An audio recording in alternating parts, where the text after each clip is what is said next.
మనం బాలయ్య గురించి మాట్లాడుకుని చాలా రోజులైంది. బాలయ్య బాబు గురించి మాట్లాడుకోవాలంటే ఎంత మాట్లాడుకున్నా తక్కువ అనిపిస్తుంది. ఎందుకంటే అంత కమిట్మెంట్, అంత సిన్సియర్, అంత టైమింగ్ మెయింటైన్ చేసే ఇప్పటి తరం హీరోలకి ఒక రోల్ మోడల్ బాలయ్య.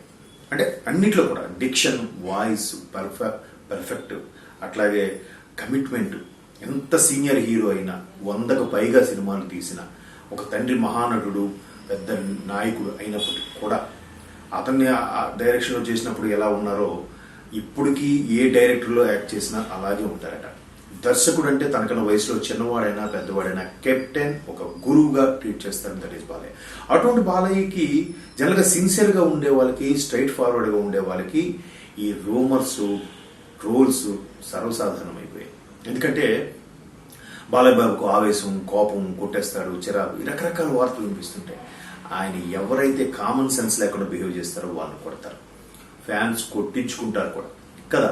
సో ఈ మధ్యకాలంలో అసలు ఈ టాపిక్ ఎందుకు మాట్లాడుతుందంటే, ఈ మధ్యకాలంలో తమిళ డైరెక్టర్ కెఎస్ రవికుమార్ ఎటువంటి బ్లాక్ బాస్టర్ హిట్స్ ఇచ్చారో తమిళ్, తెలుగు డబ్లో కూడా చాలా హిట్స్ ఇచ్చారు.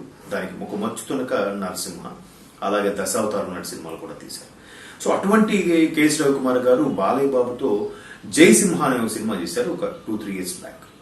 సో ఆ సినిమా చేసినప్పుడు కూడా ఆయన అనుభవాల్ని, ఆయన ఎంత కమిట్మెంట్ గా ఉంటారు అనే విషయంని ఒక తమిళంలో ఒక సభలో ఇట్లా పంచుకుంటే ఆయన ఏదైనా ఇట్లాగే ఆవేశంగా ఉండడం అనేది, కామన్ సెన్స్ లేకపోతే ఆవేశంగా ఉంటారు అన్నట్టుగా ఒక ఎగ్జాంపుల్ గా చెప్పి, బట్ కమిట్మెంట్ నుంచి అన్నిటి గురించి చెప్పినా కూడా ట్రోల్స్ ఏమవుతున్నాయో తెలుసా? అసలు అతని గురించి చెప్పిన 99% మంచి విషయం వదిలేసి ఒక్క విషయం ఏదో పట్టుకొని దాన్నే ట్రోల్స్ చేస్తున్నారు. మన కామన్ సెన్స్ అట్లాంటిది. జనరల్ గా నెటిజన్స్ కూడా ఎలా ఉన్నారంటే వైట్ పేపర్ అంతా వదిలేసి దాని చిన్న మచ్చని పట్టుకుంటున్నారు కదా. సో ఇక్కడ కూడా అలాగే జరుగుతుందని మనం మరొకసారి క్లారిఫై అవుతుంది. ఎందుకంటే బాలయ్య బాబు అంటేనే చాలా పర్ఫెక్ట్. ఎందుకంటే ఒకసారి డాన్స్ మాస్టర్ అని ఆవిడ పైసా వసూలు సినిమాకి సంబంధించి ఎట్లాగే ఒక డాన్స్ కంపోజ్ చేసినప్పుడు ఆ రోజు పూరి గారు చెప్పారంట, బాబు ఈ రోజుకి ప్యాకప్ అని. బట్ ఆ రోజు సాంగ్ కంపోజ్ అవుతుంది. సాంగ్ కంపోజ్ అయినప్పుడు ఇవాళ డైరెక్టర్ మీరు కాదు, నా డాన్స్ మాస్టర్ ఆవిడే రావాలి. లేదు బాబు పర్లేదు మీరు వెళ్ళిపోండి అంటే వెళ్ళలేదంట ఆవిడ. సరే డైరెక్టర్ నుంచి ప్యాకప్ చెప్తారని చెప్పి వెళ్ళిపోయారంట మేడం అని గారు. మళ్ళీ బాబు ఇలా ఉండిపోయారని చెప్తే మళ్ళీ వెనక్కి వచ్చి, అయ్యో ఏంటి సార్ మీరు అంటే, మీరు ఈరోజు మాస్టర్, ఈరోజు నా గురువు, మీరు చెప్పాలంటే అప్పటి వరకు కదలేదంట సెట్లో నుంచి. That is Balayya. చాలా వరకు ఎంతో టైం 6 అంటే మేకప్తో 6 సెట్లో ఉంటాడు. తండ్రి గారి నుంచి నేర్చుకున్న ఆ కమిట్మెంట్ అలాగే ఉంటుంది బాలయ్య బాబులో. ఈ రోజుకి అలాగే ఉంది.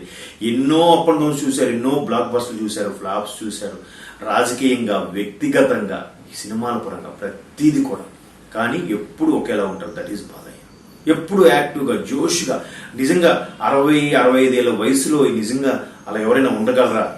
అంత ఇదిగా ఈ రోజు కూడా ఫైట్స్ చేశారంటే ఏదో ఒక ఫ్రాక్చర్ అవుతుందంట. అంతగా డెడికేషన్గా చేస్తారు బాలయ్య. బట్ అటువంటి బాలయ్యకి ఇలా ట్రోల్స్ చేయడం కరెక్ట్ కాదు కదా. ఫ్యాన్స్ మనం ఒప్పుకోవద్దు. బాలయ్య బాబు ట్రోల్స్ చేస్తే నేనైతే ఒప్పుకోను. ఎందుకంటే బాలయ్య బాబు ఆ ఫ్రాంక్నెస్, ఆ డెడికేషన్, ఆ స్ట్రైట్ ఫార్వర్డ్, అటువంటివి అరుదుగా ఉండే లక్షణాలు ఇవాళ జనరేషన్ లో కూడా అటువంటి అరుదుగా ఉండే లక్షణాలు. కాబట్టి ఆ బాలయ్య బాబుని, ఆయన ఇమేజ్ ని, ఆయన క్యారెక్టర్ మనం కాపాడుకుందాం. మనలాంటి వాళ్ళు ప్రైజ్ చేస్తేనే, మనలాంటి వాళ్ళని ఆయన ఫాలో అయితేనే కొంతైనా సొసైటీలో చేంజ్ వస్తుందని నమ్ముతున్నాం. కాబట్టి బాలయ్య బాబుకి దయచేసి ఇటువంటి ట్రోల్స్ చేయొద్దు అని రిక్వెస్ట్ చేసుకుంటున్నాను. బట్ కెఎస్ రవికుమార్ గారు మాత్రం చాలా మంచిగా చెప్పారు. కాకపోతే ఒక సెట్ లో ఏదో జరిగినప్పుడు ఫ్యాన్ పెట్టమన్నప్పుడు అసిస్టెంట్ డైరెక్టర్ ఫ్యాన్ పెడితే విగ్గు జస్ట్ కదిలి ఊడిపోయింది. దాని మీద అసిస్టెంట్ డైరెక్టర్ మీద సీరియస్ అయిపోయారంట. కెఎస్ రవికుమార్ గారు వెళ్ళకపోయింటే అక్కడ అసిస్టెంట్ డైరెక్టర్ ఒక పీకేవారని కూడా చెప్పారు. అక్కడ చెప్పడం వరకే, కానీ అక్కడ ఎంత ఇరిటేట్ తెప్పించాడో అసిస్టెంట్ డైరెక్టర్ మనకు తెలియదు కదా. ఎవరి వెర్షన్ వాళ్ళు చెప్పుకుంటుంటారు. But Balayya Babu version common sense లేకుండా బిహేవ్ చేస్తేనే ఆయన అలా ప్రవర్తిస్తారు. గతంలో కూడా ఒకటి సెల్ఫీ తీస్తుంటే అడ్డగా వచ్చి సెల్ఫీ తీశారని చెప్పి కొట్టారు. సో అటు సెల్ఫీ, అటు ఫోన్ పగిలిపోయింది. దాన్ని పెద్ద ట్రోల్స్ చేశారు. ఎందుకు అట్లా ఇబ్బంది పట్టాలి? ఎందుకు అడ్డగా వెళ్ళిపోయి ఎందుకు సెల్ఫీ దిగాలి? అభిమాన హీరోయే, వాళ్ళకి పర్సనల్ లైఫ్ ఉండదా? సో అది ఒకసారి మనం ఆలోచించుకొని ఇట్లా చేస్తే బాగుంటుంది. సో బాలయ్య బాబు క్యారెక్టర్ ని, ఆయన క్యాలిబర్ ని, ఆయన యాటిట్యూడ్ ని మనం అలాగే కొనసాగిద్దాం. ఫ్యాన్స్ గా మనం కూడా ఆయన ఫాలో అవుదాం. జై బాలయ్య.